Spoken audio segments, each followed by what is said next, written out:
Chapter 3. Notes on the creation and management of your Arabic language memory palaces. Arabic vocabulary is most rapidly acquired by learners who come to the task prepared with a necessary number of memory palaces. We've already talked about some of the points covered in this chapter, but I want to devote a special section to creating and maintaining the palaces in order to add depth and detail to the process. The more time you spend now on understanding the concept involved, the more time you'll have later to focus on acquiring Arabic vocabulary with ease. Each of your locations should have at least 10 stations, each prepared and ready to be populated with association-rich images that will bring the words you have learned easily to mind whenever you need them. As ever, your memory palaces should be constructed in such a way that you will never cross your own path or reach a dead end. Keep in mind that you always want to be able to add more stations. It is unlikely that you will ever need more than 100 in any given palace, but if ever you do, you should be prepared to have places to add them. Some people tell me that it is impossible for any given palace to have so many stations. However, if you think of all the places you've lived, it will quickly become clear to you that the possibilities are endless. If you can squeeze just 10 stations out of your current home by using individual rooms and doorways, then with a little thought, you can extend that to 20. What route takes you to the bus stop? Surely there are numerous memorable locations on the way: the bakery, the florist, the dental clinic above the hearing loss center. If you take the subway, each stop can become its own station where you leave an image.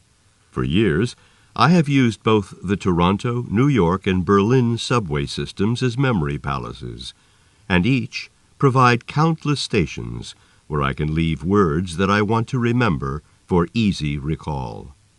Remember, preparing and predetermining your locations and stations in advance is of the utmost importance when it comes to rapidly acquiring a large vocabulary. Please spend the time to create your constellation of palaces before placing even a single word of Arabic vocabulary into your mind. The next matter of importance is relaxation. Please see the final chapter for detailed information about creating the perfect mental and physical state for vocabulary acquisition. Next is the matter of maintenance. At the risk of being repetitive, I have included this information twice in this audiobook. As we all know, the Arabic alphabet has 28 letters. Our months have either 29, 30, or 31 days in them. This means that you will always have plenty of time for rehearsal. Although the memorization of vocabulary using the system taught in this book has lasting power, it is important to perform quality control. This means revisiting the words you have memorized at least once a month. It's easy enough to do. You know where you keep all your words beginning with the letter A, so it's just a matter of wandering through the palace.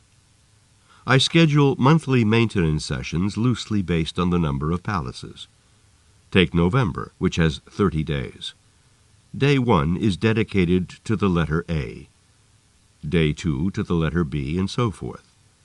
If there is a letter with a large number of words I have memorized, some of my letter palaces have 100 to 200, I assign more than one day to wandering through those particular palaces.